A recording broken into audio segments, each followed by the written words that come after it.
Programme میں ایک بار پھر خوش آمدید ناظرین. جو ملک کے اندر سیاسی صورتحال ہے اس حوالے سے گفتگو آپ نے سنی. غزہ امن معاہدے کے حوالے سے بھی ڈاکٹر ملیحہ لودھی صاحبہ کا موقف ہم نے آپ کے سامنے رکھا. اب جو انتخابات کے حوالے سے ایک سیاسی جماعت کی طرف سے جو سوالات اٹھائے گئے، ایون جو اتحادی جماعتیں ہیں وہ بھی وقتاً بوقتاً اس حوالے سے سوالات اٹھاتے ہیں. پہلے پتن کی ایک رپورٹ سامنے آئی تھی اور اب جو کامن ویلتھ آبزرور گروپ ہے اس کی جانب سے بھی جو رپورٹ سامنے آئی ہے اس میں بھی کچھ اقدامات کی جو الیکشن کمیشن کے ہیں، جو حکومت کے ہیں، ان کی تعریف بھی کی گئی ہے، لیکن ساتھ ہی ساتھ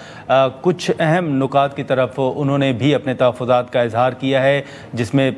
گرفتاریوں کا ذکر بھی کیا گیا ہے، موبائل کی بندش کا ذکر کیا گیا ہے، اور اسی کے ساتھ ساتھ انتخابی نشان یا اوورآل اگر بات کریں تو جو سیاسی حقوق کو محدود کرنے کا بھی اس رپورٹ میں ذکر کیا گیا ہے. سرور باری صاحب ہمارے ساتھ موجود ہیں، ان سے گفتگو کریں گے. سرور صاحب بہت شکریہ وقت نکالنے کا. سب سے پہلے تو یہ بتائیے گا کہ ہم نے دیکھا کہ آپ کی طرف سے بھی جو 8 فروری کے عام انتخابات ہیں اس حوالے سے ایک رپورٹ سامنے آئی تھی. اب کامن ویلتھ کی جو رپورٹ ہے وہ بھی یقیناً آپ کی نظر سے گزری ہوگی. کیا آپ دیکھ رہے ہیں اس رپورٹ میں؟ آپ کی نظر میں کون سے اہم نکات ہیں جن کی طرف اشارہ کیا گیا ہے؟ بہت بہت شکریہ گوربانی صاحب.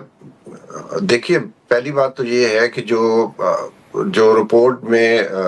کامن ویلتھ کی رپورٹ جو کل انہوں نے ریلیز کی ہے 30 ستمبر کو،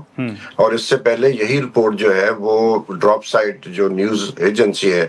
اس نے لیک آؤٹ کی تھی. میں نے اس کو دیکھا ہے رپورٹ کو، اور مجھے یہ جان کر خوشی ہوئی ہے کہ بالآخر کامن ویلتھ نے اپنے الیکشن آبزرور گروپ کی رپورٹ جاری کر دی ہے. اور اس میں تقریباً آپ دیکھیے جو باتیں ہم اور بہت سارے اور انڈیپینڈنٹ ذرائع یا میڈیا جیسے ڈان نے بہت کوریج کی تھی الیکشنز کے ریگنگ کے حوالے سے، تو ہماری وہ تمام باتیں جو ہم نے کی تھی اس وقت اپنی رپورٹ میں جاری کی تھی، وہ تقریباً وہی ساری باتیں اس رپورٹ میں بھی موجود ہیں. مثلاً ہم نے کہا تھا لیول پلینگ فیلڈ نہیں ہے، اس کا بہت تفصیل کے ساتھ ذکر ہے. ہم نے کہا تھا کہ جو فیملیز ہیں ان کے ووٹ مختلف پولنگ اسٹیشن اور مختلف کانسٹیچوئنسی پر سپریڈ آؤٹ کر دیے گئے تھے، اور اس کی وجہ سے تقریباً 30% کے لگ بھگ جو ہے لوگ اپنا ووٹ کاسٹ نہیں کر سکے تھے. اس کا ذکر کیا ہے بورڈ نے. ٹھیک ہے، لیکن سرور باری صاحب اسی کے ساتھ ساتھ اب جیسے آپ نے بھی ذکر کیا یا پہلے بھی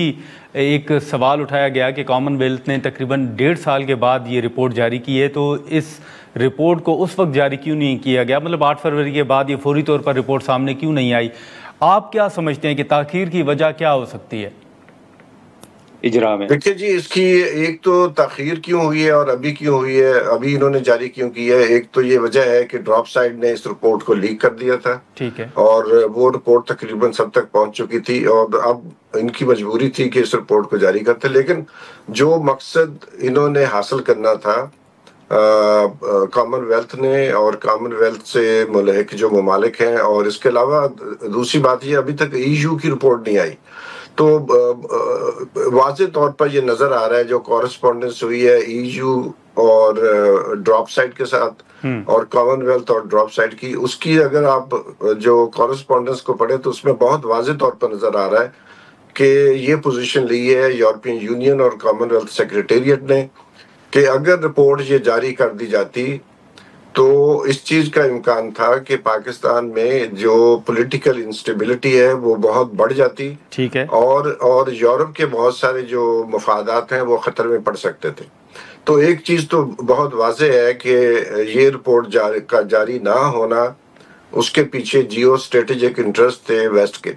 لیکن ایک عجیب بات ہے گوربانی صاحب جو میں ہائی لائٹ کرنا چاہوں گا کہ دیکھیے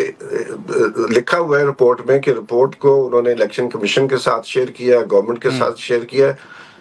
جنہوں نے الیکشن چوری کیے ہیں ان کے ساتھ تو کامن ویلتھ نے رپورٹ شیئر کی ہے. جنہوں نے ڈاکہ مارا ہے ہمارے ووٹوں کے اوپر اور بالکل ایک جیتنے والی پارٹی کو ہرا دیا ہے اور ہاری ہوئی پارٹی کو جتا دیا ہے، اس کا بھی ذکر کیا ہے انہوں نے. تو اب بات یہ ہے کہ جن کی چوری ہوئی ہے ان کے ساتھ یہ رپورٹ 1.5 سال کے بعد شیئر کی جا رہی ہے. تو ٹرانسپیرنسی کہاں ہے جس کا درس ہمیں پچھلے 40 سالوں سے جو مغرب ہے وہ ہماری این جی اوز کو، ہماری میڈیا کو ہمیں درس دیتا رہا ہے کہ اکاؤنٹیبلٹی، ٹرانسپیرنسی اور respect of human rights, civil liberties, جب ان کے اپنے مفادات آتے ہیں تو وہ پھر ان سب چیزوں کو بھول جاتے ہیں. تو یہ جو رپورٹ ہے وہ پبلک کے ساتھ، پاکستان کے عوام کے ساتھ، جن کے ووٹ کو تبدیل کیا گیا اس کے ساتھ تو 1.5 سال کے بعد، لیکن الیکشن کمیشن جس نے سارا مینڈیٹ چینج کر دیا، اور حکومت پاکستان جو ایک ناجائز حکومت ہے، کامن ویلتھ کی رپورٹ کی بنیاد پر بھی میں کہہ سکتا ہوں، ہماری اپنی فائنڈنگز ہیں، ریسرچ ہے، آڈٹ ہے الیکشن کمیشن کی ویب سائٹ کا، اس کی بنیاد پر میں کہہ سکتا ہوں عوام کے ساتھ اب شیئر کی جا رہی ہے. اور جنہوں نے یہ سارے ووٹ چینج کیے ان کے ساتھ پہلے دن ہی انہوں نے شیئر کر لی تھی. اور یہ رپورٹ کی تاخیر میں واضح طور پر ای یو نے بھی مانا ہے اور کامن ویلتھ نے بھی مانا ہے کہ یہ پاکستان حکومت کی درخواست پر رپورٹ جاری نہیں کی گئی تھی. تو یہ چیز تو بہت واضح ہو کر سامنے آ گئی ہے کہ جو ماضی میں کبھی بھی کامن ویلتھ نے ایسا نہیں کیا، نہ یورپین یونین کے الیکشن آبزرویشن گروپ نے کبھی یہ کیا ہے کہ اتنی تاخیر کریں، یا پاکستان کی کسی حکومت کو ضرورت ہوئی ہو کہ اس نے یہ ان اہم اداروں کو کہا ہو کہ آپ رپورٹ جاری نہ کریں. تو یہ پہلی دفعہ تاریخ میں ہوا ہے. اور جو عمران خان صاحب شور مچا رہے تھے پاکستان میں کہ ان کو نکالنے کے پیچھے بیرونی ہاتھ ہے، تو جو کورسپونڈنس ہے ڈراپ سائٹ اور یورپین یونین کے جو امبٹسمن ہے اور کامن ویلتھ، اس نے تو ثابت کر دیا کہ واقعی عمران خان جو کہہ رہا تھا وہ سچ تھا. تو اب سوال یہ پیدا ہوتا ہے کہ کیا کیا جائے. میرا خیال ایک تو کامن ویلتھ کے اوپر اور یورپین یونین کے اوپر لازم ہو گیا ہے کہ وہ اپولوجی کریں پاکستانی عوام کے ساتھ، کیونکہ ان کے ساتھ جو زیادتی ہوئی ہے، جو الیکشن چوری کیے گئے ہیں، اس کی وجہ سے جو نقصانات پاکستان کو اٹھانے پڑے ہیں مسلسل فروری 2024 سے لے کر پاکستان ابھی تک انسٹیبل ہے، اکنومیکلی بھی، پولیٹیکلی بھی اور مورلی بھی بہت زیادہ پیچھے چلا گیا ہے، غربت بڑھ گئی ہے ورلڈ بینک کی رپورٹ کے مطابق. تو میرا اپنا خیال ہے کہ اپولوجی تو بنتی ہے، ہمیں ڈیمانڈ کرنی چاہیے ان ممالک سے کہ اگر وہ چاہتے ہیں کہ ان کے اوپر ٹرسٹ ہمارا آئے تو ایک profound apology we demand I on behalf of Pakistani voters and civil society. I demand of E U and Commonwealth Secretariat to extend apology to the people of Pakistan. تو دوسرا یہ کہ پھر اگلا سٹیپ کیا ہے. نیکسٹ سٹیپ یہ ہے کہ یہ حکومت مستعفی ہو، اور جو بھی امینڈمنٹس کی گئی ہیں آئین کے، پاکستان کے آئین میں، یا ایسے لا پاس کیے گئے جیسے پیکا ہے، جس کی وجہ سے اس رپورٹ میں بھی لکھا ہے کہ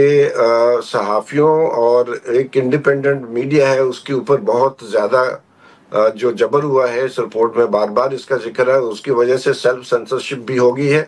اور بہت سارے جرنلسٹوں کو اور انڈیپینڈنٹ جو سول سوسائٹی ہے اس کے اوپر بہت ساری قدغنیں لگی ہیں. ٹھیک ہے سرور باری صاحب، بہت شکریہ وقت نکالنے کا. ناظرین، سرور باری صاحب کی کامن ویلتھ کے حوالے سے جو گفتگو تھی وہ آپ نے سنی، جو انہوں نے اپنی رپورٹ میں